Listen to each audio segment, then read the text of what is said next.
ఏది అయినా Aachi chicken masala. Railway Koduru Janasena MLA Arava Sridhar లైంగిక వేధింపుల వ్యవహారం పార్టీని కుదిపేస్తూ ఉన్న అధిష్టానం స్పందించకపోవడం విమర్శలు మూటగట్టుకుంటోంది.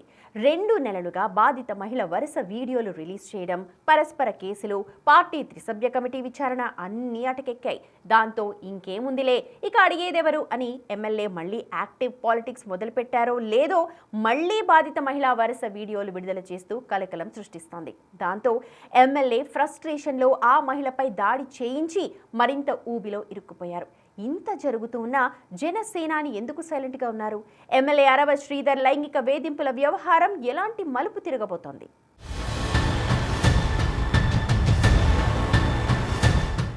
రైల్వే కోడూరు జనసేన ఎమ్మెల్యే అరవ శ్రీధర్ లైంగిక వేధింపుల ఆరోపణల వ్యవహారం రాష్ట్ర రాజకీయాల్లో సంచలనం సృష్టించాయి. ఎమ్మెల్యే హోదాలో ఆయన తన నియోజకవర్గంలోని ఒక మహిళ ఉద్యోగిపై లైంగిక వేధింపులకు పాల్పడినట్లు ఆరోపణలు పెద్ద కలకలమే రేపాయి. ఆ సాగించిన వ్యవహారంలో ఎమ్మెల్యే కారణంగా తాను 5 సార్లు అబార్షన్ చేయించుకున్నానని, సదరు ఉద్యోగిని వీడియో టేపులు, ఆడియో లీక్లు రిలీజ్ చేసి తనకు న్యాయం చేయాలని పోరాటం చేస్తున్నారు. ఆ ఆరోపణలపై జనసేన అధినేత పవన్ కళ్యాణ్ స్పందించి వెంటనే పార్టీ తరపున విచారణకు ఆదేశించి త్రిసభ్య కమిటీ నియమించారు. అరవ శ్రీధర్ను పార్టీ కార్యక్రమాలకు దూరంగా ఉండాలని ఆదేశించారు.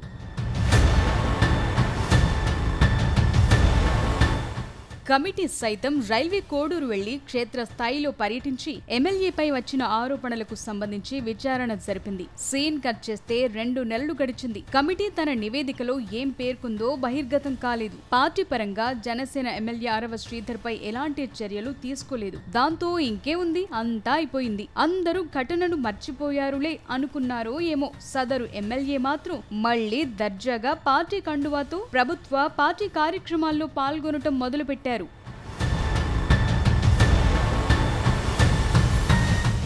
కానీ బాధిత మహిళ మాత్రం మళ్లీ ప్రశ్నించడం మొదలుపెట్టింది. వరుస వీడియోలతో ఎమ్మెల్యే అరవ శ్రీధర్ తో పాటు అధినేత పవన్ పై ప్రశ్నల వర్షం కురిపించడంతో వ్యవహారం మళ్లీ హీటెక్కింది. కోడూరులో ఉంటూ ఆ మహిళ తనకు జరిగిన అన్యాయంపై ప్రశ్నిస్తుండటం, డైరెక్ట్ గా స్థానిక టీడీపీ ఇన్ఛార్జిను కలిసి ప్రజా దర్బార్ కు వెళ్లి ఫిర్యాదు చేయడంతో సమస్య మళ్లీ మరింత జటిలంగా మారింది. ఆ క్రమంలో తాజాగా బాధిత మహిళపై జనసేన అధికార ప్రతినిధి తాతంశెట్టి నాగేంద్ర తన అనుచరులతో భౌతిక దాడికి దిగటం కలకలం సృష్టించింది.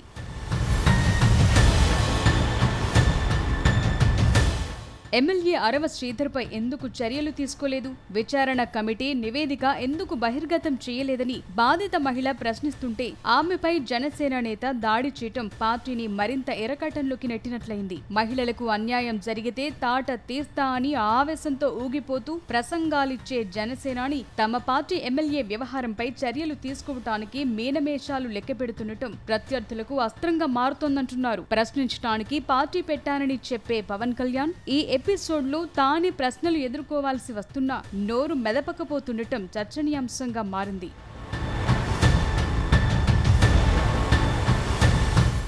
ఒకవేళ తమ పార్టీ ఎమ్మెల్యే తప్పు చేయకపోతే ఎందుకు అదే విషయం చెప్పటం లేదని సామాన్యులు సైతం ప్రశ్నిస్తున్నారు. ప్రస్తుత పరిణామాలు చూస్తూ ఒక తప్పుని కప్పిపుచ్చుకోవటానికి మరో తప్పు చేస్తున్నారన్న అభిప్రాయం వ్యక్తమవుతోంది. అరవ శ్రీధర్ వ్యవహారంలో ఎలాంటి నిర్ణయం తీసుకోవాలో అర్థం కాక పార్టీ సతమతమవుతుంటే ఇప్పుడు అదే బాధిత మహిళపై నడి రోడ్లు పోలీస్ లాఠీ లాక్కొని జనసేన నేత తాతంశెట్టి దాడి చేశారు. ఈ నేపథ్యంలో ఇష్యూ మరింత వివాదాస్పదమవటంతో అరవ శ్రీధర్ జనసేన అధికార ప్రతినిధి తాతంశెట్టిలపై పవన్ కళ్యాణ్ రియాక్షన్ ఎలా ఉంటుందనేది హాట్ టాపిక్ గా మారింది.